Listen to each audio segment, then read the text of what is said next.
بسم اللہ الرحمن الرحیم.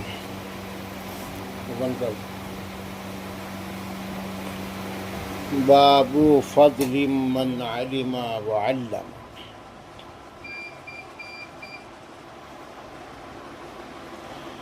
یہاں تک حضرت امام بخاری رحمۃ اللہ علیہ نے علم کے حاصل کرنے کی اور علم کے لیے سفر کرنے کی، حصول علم کے لیے اس کی فضیلتیں، ضرورتیں بیان فرمائی. اب یہ باب قائم کیا، اس میں ایک چیز کا اضافہ کیا، تعلم کے ساتھ میں تعلیم.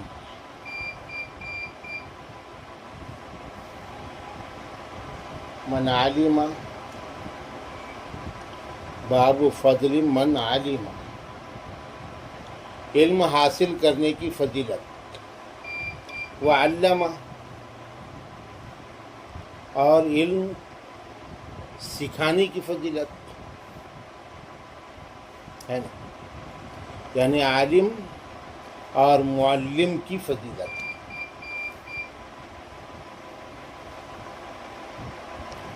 علم کے حاصل کرنے کے دو بنیادی مقصد بہرحال ہوتے ہیں. ایک مقصد تو علم کے حاصل کرنے کا اپنی اصلاح کرنا ہے، اپنی خود کی اصلاح کرنا ہے نا.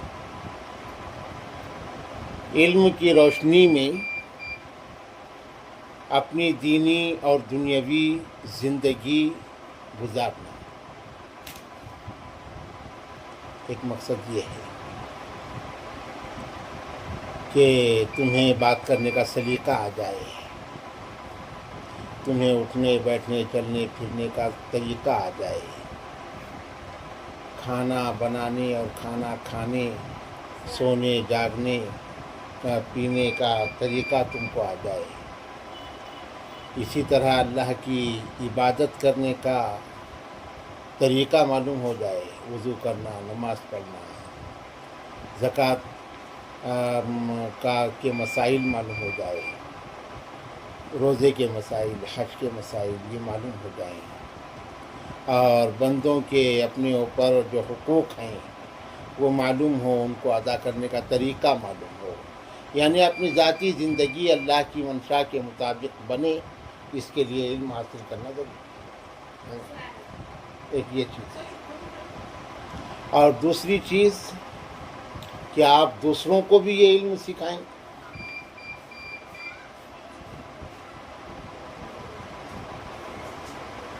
یہ اضافی فضیلت ہے، بلکہ علم کے حاصل کرنے کا یہ بھی ایک بڑا مقصد ہے.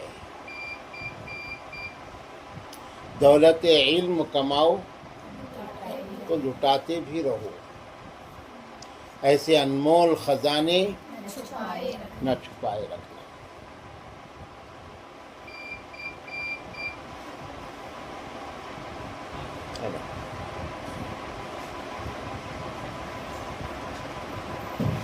تو اس کی بھی بڑی فضیلت ہے. جیسے عام حدیث جو ہم سنتے ہیں،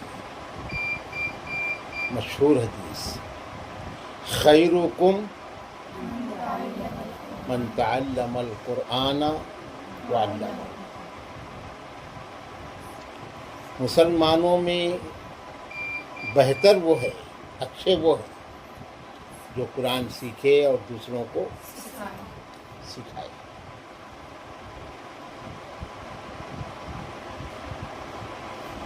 علم سیکھنا، خود عمل کرنا لیکن دوسروں کو نہیں سکھانا، یہ بھی اللہ کے پاس جواب دہی کی وجہ بنے گا.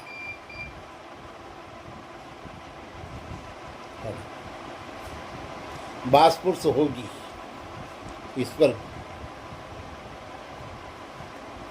اور قطعاً علم ہی نہیں سیکھنا، یہ تو بڑا جرم ہے. تو یہ باب حضرت امام بخاری رحمۃ اللہ علیہ نے قائم کیا ہے، علم سیکھنے اور علم سکھانے کی فضیلت۔ جب یہ سلسلہ چلتا رہے گا علم کے سیکھنے اور سکھانے کا، تو دنیا سے جہالت ختم ہوگی، علم عام ہوگا۔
ڈر گئی بس بیٹھ کے جائے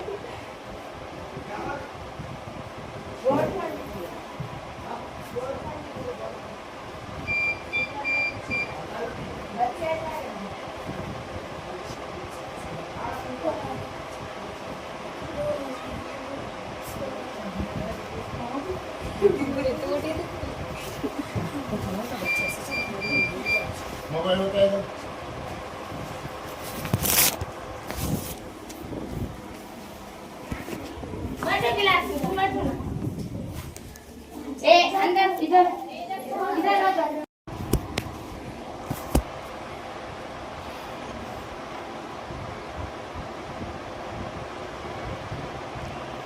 تو علم سیکھیں گے، علم پر عمل کریں گے اور علم دوسروں کو سکھائیں گے تو اس سے جہالت کی تاریکیاں ختم ہوں گی، چھٹیں گی۔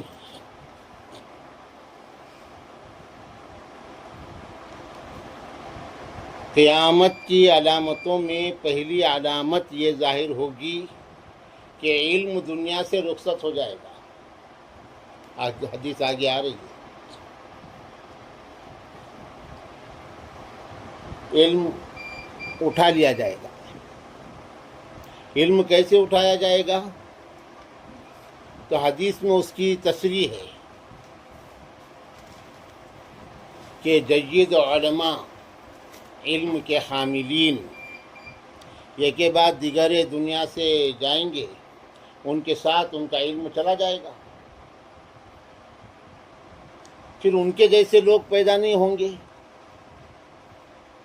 پیدا ہوں گے بھی ان کے جیسے نہیں ہوں گے۔ اس طریقے سے دھیرے دھیرے دنیا سے علم ختم ہو جائے گا۔ علم کا سیکھنا اور سکھانا جاری جب تک رہے گا تو قیامت گویا اتنا مؤخر ہوگی،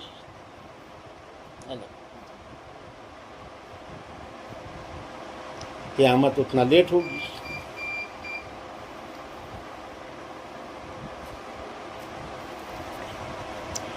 به قال حدثنا محمد بن العلاء قال حدثنا حماد بن أسامة عن بريد بن عبد الله عن أبي بردة عن أبي موسى رضي الله عنهم أجمعين۔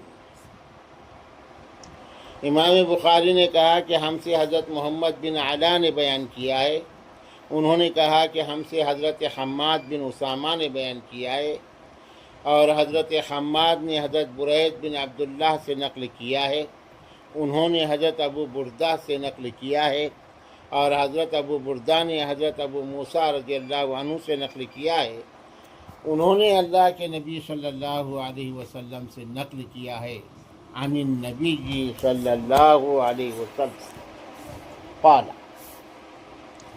اللہ کے نبی صلی اللہ علیہ وسلم نے فرمایا، مثل ما بعثنی اللہ به من الهدى والعلم كمثل الغيث الكثير أصاب أرضا فكان منها نقية قبلت الماء فأنبتت الكلاء والعشب الكثير وكانت منها أجاديب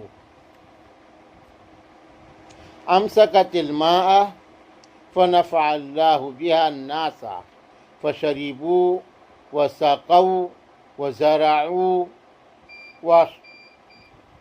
وأصابت منها طائفة أخرى إنما هي قيعان لا تمسك ماء ولا تنبت كلاء فذلك مثل من فقه في دين الله ونفعه بما بعثني الله به فعلم وعلم ومثل من لم يرفع بذلك رأسا ولم يقبل هدى الله الذي أرسلت به.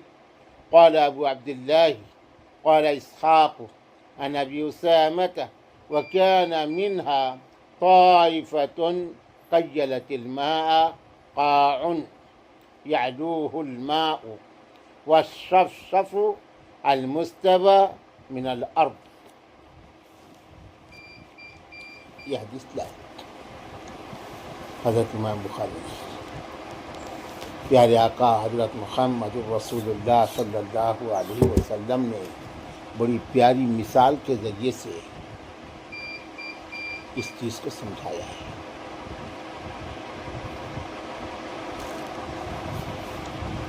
مثل ما بعثنی اللہ بھی،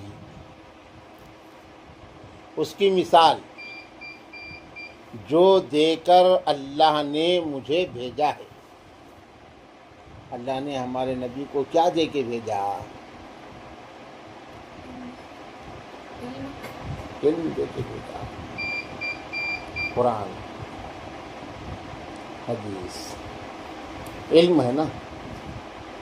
نبی نے کیا لائے؟ اللہ کے پاس. اس کی مثال جو دے کر اللہ نے مجھے بھیجا ہے. من الہدا والعلم، من بیانیہ ہے. من کے معنی یہاں یعنی کے آتے ہیں. بیانیہ ہے اور جو واضح کرنے والا، یعنی ہدا اور علم اللہ نے یہ دے کر بھیجا ہے. ہدا یعنی ہدایت، صحیح راستہ، سیدھا راستہ، کامیابی کا پیغام ہے نا. یہ ساری چیزیں خدا میں شامل ہیں. کامیابی کے لیے جتنی چیزوں کی ضرورت ہے ایک انسان کو دنیا اور آخرت کی کامیابی کے لیے، وہ ساری چیزوں کو اگر ایک لفظ میں بولنا ہے تو اس کو خدا بولیں گے.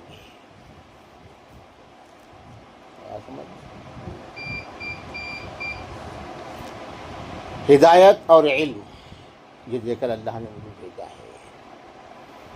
خدا کا لفظ قرآن میں کئی جگہ آیا ہے.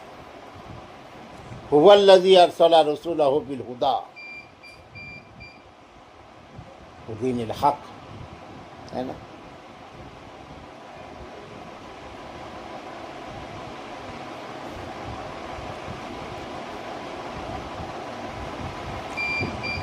سلام علی من اتبع الہدی. خدا کا لفظ دین شریعت کے لیے قرآن کریم میں کئی جگہ استعمال ہوا ہے. خدا کے لفظ میں علم خود شامل ہے. اس کی مثال جو دے کر اللہ نے مجھے بھیجا ہے یعنی ہدایت اور علم. کمثل الغیث الکثیر، زبردست بارش کی طرح ہے. الغیث اس کے معنی بارش.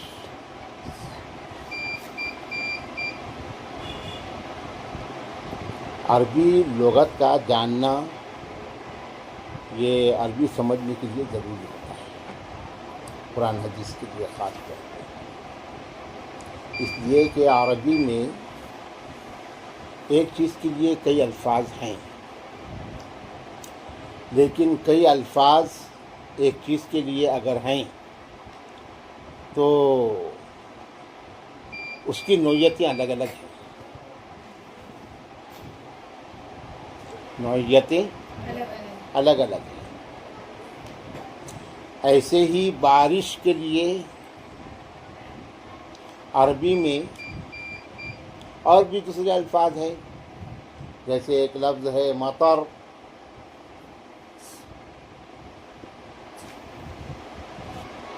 ایک لفظ کیا ہے؟ مطر، اس کی معنی بارش ہے نا، امطار اس کی جماعت ہے۔ یہاں مطر کا لفظ نہیں ہے، مطر کے معنی عام بارش،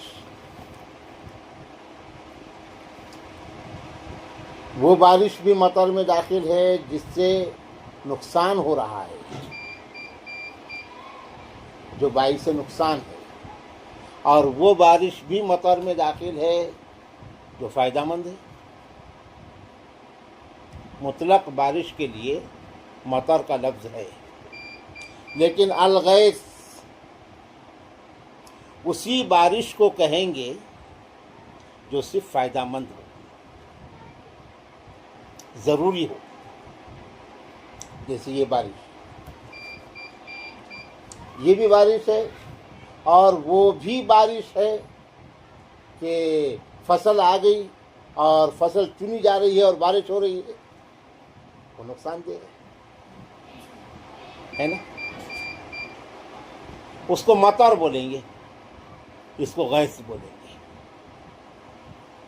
جو بارش ضروری ہے فصلوں کے لیے اس کو غیث کہیں گے۔ اس لیے حدیث میں اللہ سے جو بارش مانگنے کا حکم، دعا اللہ کے نبی نے مانگنے کو کہا، تو اس میں غیث کا لفظ ہے۔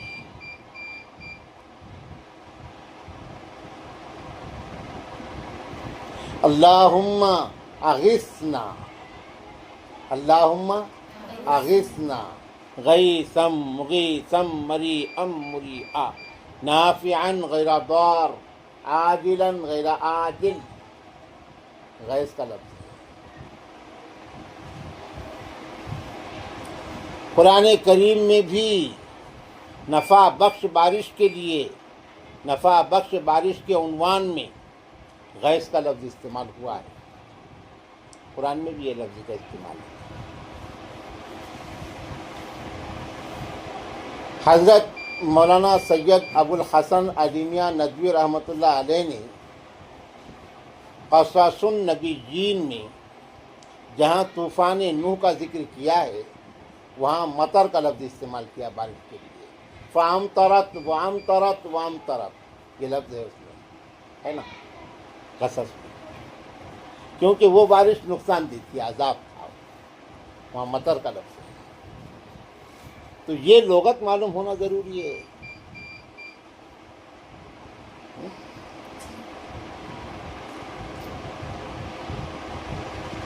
تو الغیث الکثیر، زبردست بارش، یہ مثال ہے کہیں کی، حضور صلی اللہ علیہ وسلم کے علم کی مثال ہے یہ۔ مثل ما بعثنی اللہ، اللہ کے نبی کہہ رہے ہیں، اس کی مثال جو دے کر اللہ نے مجھے بھیجا ہے، یعنی ہدایت اور علم، کمثل الغیث الکثیر، زبردست بارش کی طرح ہے۔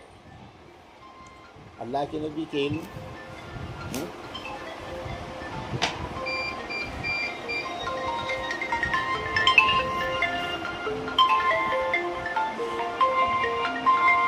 سب سے زیادہ حضور صلی اللہ علیہ وسلم ہے۔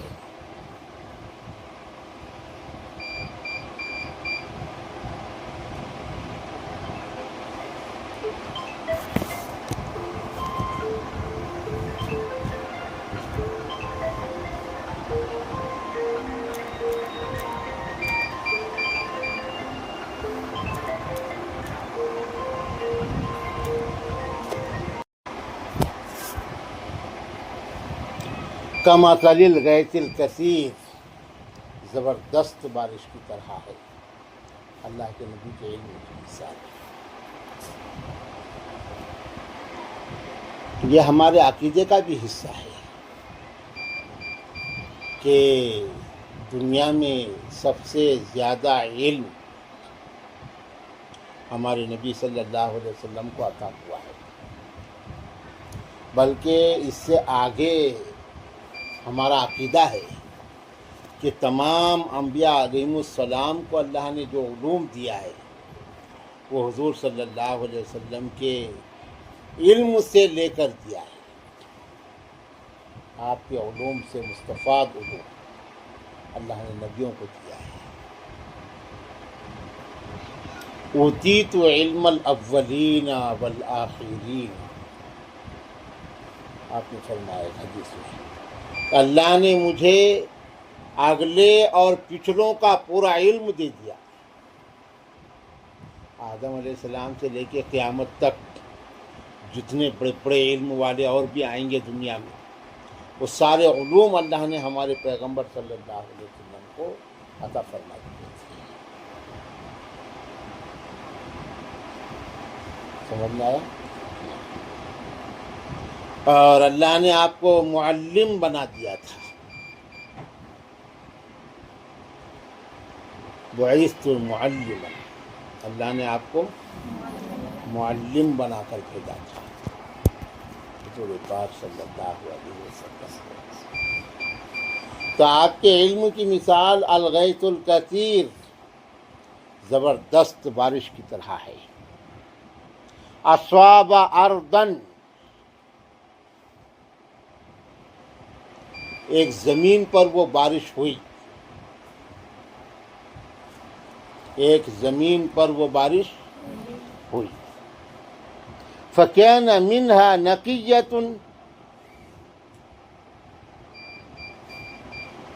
تو زمین کا وہ حصہ وہ شفاف تھا، پاک تھا، اچھا تھا۔ قبیلۃ الماء، اس نے پانی کو قبول کیا، پانی جو برسا تو زمین کا وہ حصہ پاک، صاف، شفاف، اچھا تھا، ہے نا، نرم تھا، تو اس نے پانی کو قبول کیا، یعنی اپنے اندر جذب کیا، ہے نا، جذب کیا۔ وَأَنبَتَتِ الْكَلَى وَالْعُشْبَ الْكَثِيرَ، اور اس سے پودے اور بہت ساری گھاس یہ اگائی زمین میں سے، یعنی زمین ہری بھری ہو گئی، زمین ہری بھری ہو گئی، اس سے فصل بھی نکلی، ہے نا، گھاس اور دیگر پودے زمین سے نکلے۔ وہ انسانوں کے کام، کھانے پینے کے لیے، ہے نا، زمین سے یہ پودے اگے۔ وَكَانَتْ مِنْهَا أَجَادِبُ، اور زمین کا ایک حصہ وہ سخت تھا، وہ کیا تھا؟ سخت، مطلب وہ نشیب تو تھا، نشیب یعنی ڈونگا، مگر سخت تھا۔ اس نے کیا کیا؟ سنا امسکت الماء، اس نے پانی کو روک لیا اپنے اندر، پانی گرا، اس نے جذب نہیں کیا کیونکہ وہ سخت تھا، لیکن چونکہ وہ نشیبی تھا، گہرا تھا، اس میں پانی جمع ہوا، پانی وہاں سے بہا نہیں، وہاں پانی جمع ہوا۔ امسکت الماء، اس نے پانی کو روک دیا، یعنی جمع کیا۔ فنفع اللہ بها الناس، اللہ نے فائدہ پہنچایا اس سے لوگوں کو۔ فشربوا، تو لوگوں نے وہ پانی پیے، جمع شدہ پانی پیتے ہیں نا لوگ، وہ سقو، اور لوگوں نے سیراب بھی کیا، دوسروں کو بھی پلایا، وہ زرعوا، اور کھیتیاں بھی کی اس پانی سے، کھیتیوں کو بھی دیا وہ پانی، ہے نا، یہ ہوا۔ وَأَصَابَتْ مِنْهَا طَائِفَةً أُخْرَى، اور وہی بارش ایک دوسری جگہ بھی گری، انما ہی قیعان، وہ جگہ چٹیل میدان تھا، وہ جگہ ہاں چٹیل، مطلب ایک تو سخت تھی، دوسرے اتھل تھی، ہے نا، اٹھی ہوئی چٹیل میدان، یا قیعان، وہ چٹیل میدان تھا، لا تمسکو ماء، اس نے نہ بارش کو روکا، ولا تنبت کلا، نہ ہی کچھ پودے گھاس پھوس اگایا، پانی جب اس پہ رکا ہی نہیں تو وہاں، اور وہ سخت زمین پتھریلی، تو اس وہاں کچھ اگنے کا بھی سوال پیدا نہیں ہوتا، ہے نا، بارش گری اور بہہ گئی، ہے نا، بہہ گئی، اور رکی بھی نہیں اور جذب بھی نہیں کی، اگر جذب ہوتی تو اس سے فصل اگتی، اگر رک کے ٹھہر جاتی تو دوسروں کے کام آتی، دونوں بھی نہیں ہوا، بہہ کے بہہ گئی، یہ ایک زمین کا حصہ ہے نا، ایسا۔ فذلك مثل من فقه في دين الله ونفعه بما بعثني الله به فعلم وعلم، تو پہلے جو اللہ کے نبی نے مثال دی، دو زمین کے دو قسم کے حصوں کی، ایک نرم زمین، ایک نرم زمین صاف ستھری پاکیزہ، وہاں بارش ہوئی تو اس نے جذب کیا، زمین نے اپنے اندر وہ بارش کو، ہے نا، کالی کی زمین ہوتی نا، جذب کیا اپنے اندر، تو وہاں کھیتی ہوئی، وہاں کھیتی ہوئی۔ دوسری وہ زمین جو نشیبی تھی، سخت تھی لیکن نشیبی تھی، وہاں پانی جمع، وہ پانی پینے کے لیے، لوگوں کو پلانے کے لیے، انسانی دیگر ضروریات کے لیے، اور کھیتوں کو دینے کے لیے کام آیا، ندی نالوں کا پانی، ہے نا، وہ بھی کام آیا۔ لیکن تیسری جگہ جو بارش ہوئی وہ کسی کے کام نہیں آئی، تو یہ پہلے جو دو حصے ہیں اس کو بیان کر رہے ہیں پہلے،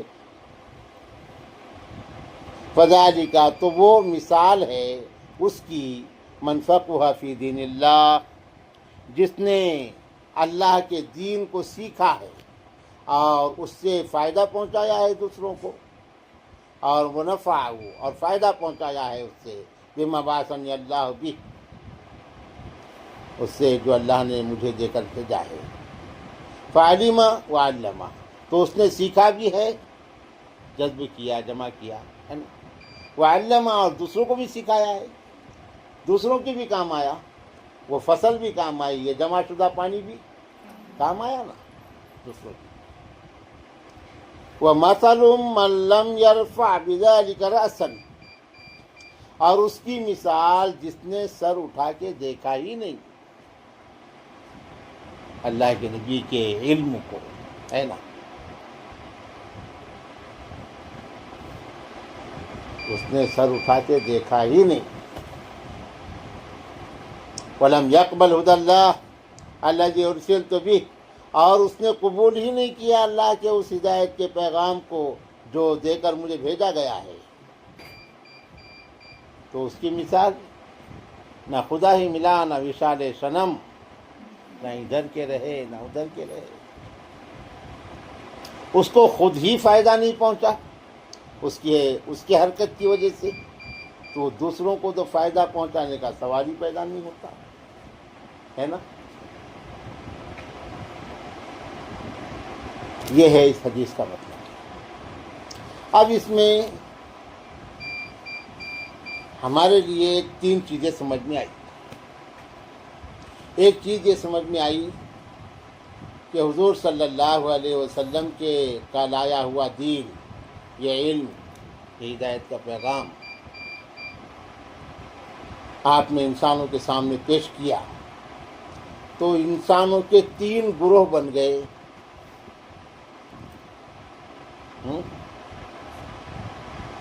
یا جو علم آیا دنیا میں تو انسانوں کے 3 گروہ بن گئے۔